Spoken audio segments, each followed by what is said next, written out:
दोस्तों नमस्कार। क्या इंडिया अलायंस में दरार पड़ गई है? क्या नीतीश कुमार कांग्रेस पार्टी से नाराज हैं? क्या अब विपक्ष एकजुट होकर के नरेंद्र मोदी का सामना नहीं कर सकता? कुछ ऐसे ही सवाल और कुछ ऐसा ही नैरेटिव इस समय समूची मीडिया में, कारपोरेट मीडिया में चल रहा है और एक ऐसी धारणा बनाई जा रही है कि जैसे कांग्रेस पार्टी बहुत अहंकार में है और 5 राज्यों के चुनाव में व्यस्त है, उसे इंडिया अलायंस के घटक दलों के साथ कोई दिलचस्पी नहीं है। दरअसल नीतीश कुमार से पटना में एक सवाल पूछा गया था कि कांग्रेस पार्टी इस समय क्या कर रही है और इंडिया अलायंस की क्या गतिविधि है। नीतीश कुमार ने कहा कि कांग्रेस को इंडिया अलायंस में फिलहाल कोई दिलचस्पी नहीं है, वो अपने 5 राज्यों के चुनाव में व्यस्त है। इसे ही महत्वपूर्ण बना करके पूरे देश के उस कारपोरेट मीडिया में चलाया गया, लेकिन नीतीश कुमार ने कहाँ बोला था, क्या आयोजन था, इसकी कोई चर्चा नहीं है। दरअसल सीपीआई के द्वारा 2 नवंबर को पटना में एक रैली बुलाई गई थी, भाजपा हटाओ देश बचाओ, और उसमें विपक्ष के कई लीडर्स शामिल हुए थे। वहीं पर नीतीश कुमार ने पत्रकारों से ये बात कही थी, लेकिन इसको इस तरह से पेश किया गया जैसे नीतीश कुमार नाराज हैं, कांग्रेस पार्टी अहंकार में डूब गई है, कांग्रेस पार्टी को इंडिया अलायंस से कोई मतलब नहीं है और अब तो इंडिया अलायंस टूट गया है, उसमें दरार पड़ गई है। और इसको और ज़्यादा खींचा गया अखिलेश यादव के नाराज़गी को लेकर के कि मध्य प्रदेश में जो चुनाव में गठबंधन की बात अखिलेश यादव कर रहे थे, बातचीत हो रही थी, बाद में टूट गई।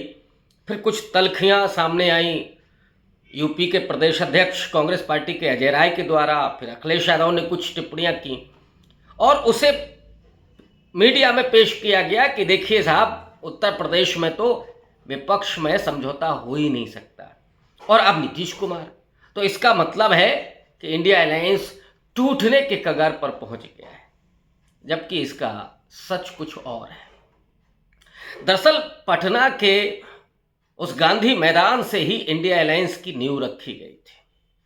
नीतीश कुमार ने बहुत सलीके से तमाम दलों को एकजुट करने में कामयाबी हासिल की और उसी के चलते बेंगलोर और मुंबई की बैठकों में एक इंडिया अलायंस का स्वरूप ही नहीं बना, उसका नाम ही नहीं दिया गया, बल्कि उसका एक एजेंडा भी तैयार हुआ और उसमें कुछ सामूहिक फैसले भी लिए गए। एक फैसला जो ज़्यादा सुर्खियों में रहा कि उन्होंने कारपोरेट मीडिया के कुछ एंकर्स को बैन किया था, कुछ रत्नों को, जो बीजेपी के प्रवक्ता बनकर के सवाल करते हैं विपक्ष से, उनके यहाँ विपक्षी दलों ने जाने से अपने आप को रोक लिया, अपने प्रवक्ताओं को मना कर दिया कि वहाँ नहीं जाएंगे और इसको बाकायदा लिस्ट जारी करके बताया गया। तो थू थू हो गई पूरे भारतीय समाज में।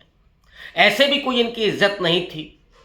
अब मैं किसी का नाम नहीं लेना चाहता, कोई गुल्लू है, कोई तिहाड़ी है, कोई क्या है, तो ये तमाम छवियां और ज़्यादा डूब गई। ऐसे में जो मुहावरा है गांव का कि खिसियानी बिल्ली खम्मन नोचे, तो जैसे ही मौका मिला उन्होंने शुरू कर दिया कि नहीं साहब, इंडिया अलायंस में तो दरार पड़ गई है। अब जरा इसकी और थोड़ा सा विस्तार से समीक्षा कीजिए। उत्तर प्रदेश और बिहार, मैंने अखिलेश यादव की नाराजगी और नीतीश कुमार का ये बयान, ये 2 वो राज्य हैं जहां पर कुल मिलाकर के 80 और 40 120 लोकसभा की सीटें आती हैं। समूचे लोकसभा की सीटों का 22%, 22% लोकसभा की सीटें इन्हीं 2 राज्यों से आती हैं। और पिछले दोनों लोकसभा चुनाव में भारतीय जनता पार्टी ने 120 में से अधिकतम सीटें जीती थी। पिछली बार बिहार की 40 में से तो 39 सीटें एनडीए के पास थी, उस समय नीतीश कुमार उनके साथ थे। यूपी में 64 सीटें बीजेपी के पास थी, जिसमें 62 बीजेपी के पास, 2 अनुप्रिया पटेल के साथ। तो अगर यही जोड़ लें तो 100 करीब पहुंचता है। 100 सीटें 120 में से। और अब जब ये गठबंधन हो रहा है तो Nitish Kumar, RJD, Congress, CPI, CPM, ये जो बिहार में गठबंधन बन रहा है वो एक तरह से बीजेपी को नेस्तनाबूद करने के लिए बन रहा है।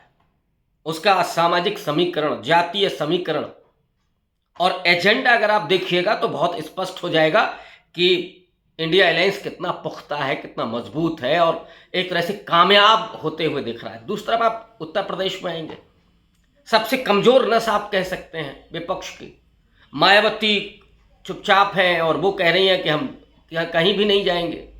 अखिलेश यादव इंडिया अलायंस के साथ जाते हैं, फिर कुछ तल्खियाँ होती हैं, नाराजगी व्यक्त करते हैं। कभी उनके लोग कहते हैं 80 सीटों पर लड़ेंगे, फिर कभी 65 की बात आती है और आरएलडी वगैरह को पूछा नहीं जा रहा है। तो ये माना जा रहा है कि यहाँ पे विपक्ष बहुत बिखरा हुआ है।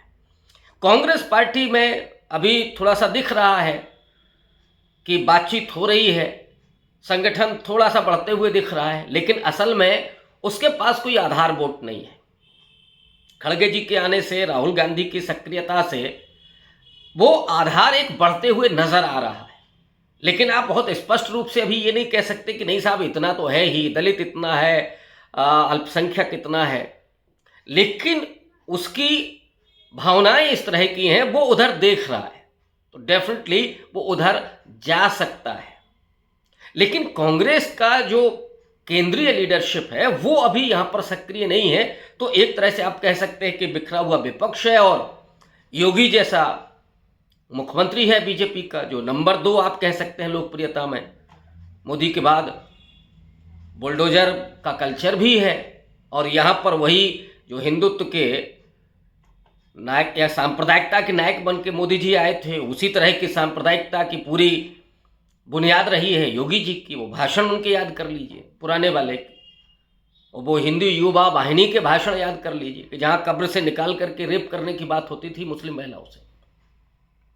तो एक ये है कि जहाँ पे आपका जो अपर कास्ट तबका है वो बीजेपी के साथ है और मजबूत है, लेकिन असल में बीजेपी की कमजोर नस यही दोनों हैं। और ये दोनों स्टेट अगर इंडिया अलायंस को मजबूत बनाते हैं और यहां से सीटें निकलती हैं तो नामुमकिन होगा दिल्ली की गद्दी पर तीसरे बार विराजना नरेंद्र मोदी के लिए। असली बौखलाहट ये है और इसलिए ये सवाल बार बार उछाला जा रहा है कि नीतीश कुमार नाराज हैं और इंडिया अलायंस में दरार पड़ गई है। अब जरा इस पर आए कि नीतीश ने जो कहा उसके मायने क्या है। डेफिनेटली नीतीश कुमार जो उम्मीद कर रहे थे, पिछली बार संयोजक के पद के लिए बात हो रही थी लेकिन वो नहीं बनाए गए। माना जा रहा है कि ममता बनर्जी ने ऑब्जेक्शन किया। इधर ये माना जा रहा था कि 5 राज्यों के चुनाव में नीतीश कुमार को थोड़ा सा जगह मिलेगी, उनको भी 2-4 जगह स्टार प्रचारक के रूप में ले जाया जाएगा तो थोड़ा सा नीतीश कुमार का कद और बढ़ेगा। लेकिन दरअसल ये 5 राज्य ऐसे हैं जहां पर स्टेक कांग्रेस पार्टी का है और तेलंगाना में वो भारत जोड़ो यात्रा का असर सीधे दिखाई पड़ रहा है, जहाँ राहुल गांधी बहुत कॉन्फिडेंस के साथ लाखों की भीड़ में अपने एजेंडे के साथ, अपनी गारंटियों के साथ और नरेंद्र मोदी अमित शाह का मजाक उड़ाते हुए दिखाई पड़ रहे हैं और उसका असर लोगों पर जा रहा है, मतदाताओं पर जा रहा है और मतदाता झूम रहा है। तो वहाँ ऑब्वियस है कि कांग्रेस पार्टी बेहद मजबूत दिखाई पड़ रही है। रिजल्ट क्या होगा मैं नहीं कह सकता। मध्य प्रदेश, छत्तीसगढ़ और राजस्थान, यहाँ पर सीधे सीधे जो मुकाबला है बीजेपी और कांग्रेस के साथ है और उसमें कांग्रेस पार्टी के जो छत्रप हैं वो अपने आप में पर्याप्त हैं, लेकिन उसके ऊपर मल्लिकार्जुन खड़गे और राहुल गांधी और वहीं पर प्रियंका गांधी की सक्रियता भी, ये चीज़ें कांग्रेस को वहाँ एक तरह से संजीवनी देती हुई नजर आ रही है, पुनर्जीवित करते हुए नजर आ रही हैं और एक मुकाबले में, मजबूत मुकाबले में दिखाई दे रही हैं।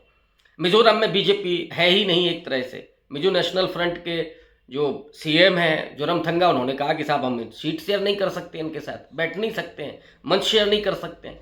लोग नाराज़ हो जाएंगे क्योंकि मणिपुर में सैकड़ों चर्चें जलाई गई हैं और मिजोरम में बहुत सारे ईसाई हैं, तो क्यों जोखिम लेंगे वो।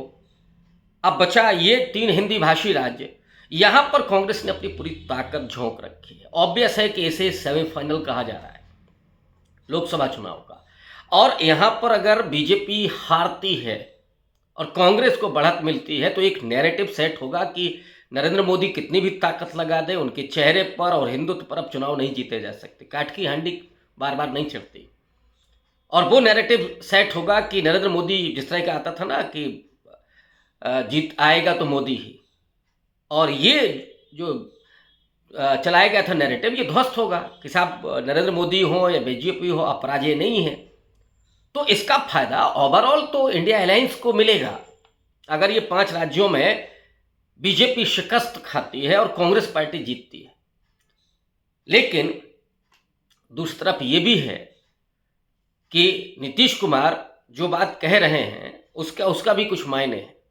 शायद वो ज़्यादा सक्रिय रूप में चाहते हैं कि इंडिया अलायंस में और चीज़ें हों जो अभी रुक गई हैं। खड़गे जी ने कहा कि 3 दिसंबर के बाद, यानी ये नतीजे आने के बाद हम इस पर आगे बढ़ेंगे और एजेंडे पर बात करेंगे, कॉमन मिनिमम प्रोग्राम पर बात करेंगे, सीट शेयरिंग पर बात करेंगे। ये होना चाहिए, तो ऑब्वियस है नीतीश कुमार की चिंता वाजिब है। लेकिन दरार पड़ गई है, इंडिया अलायंस टूट गया है, ये कहना केवल एक छद्म है, और वो बीजेपी को फ़ायदा पहुंचाने के लिए कहीं ना कहीं ये कशमकश चल रही है। लेकिन इसका फ़ायदा मुझे नहीं लगता कि बीजेपी को होगा। इससे वो नकाब और ज़्यादा उठेंगे जो लगातार बीजेपी के पक्ष में चला रहे हैं। बहुत धन्यवाद, मिलते हैं अगले किसी और मुद्दे पर।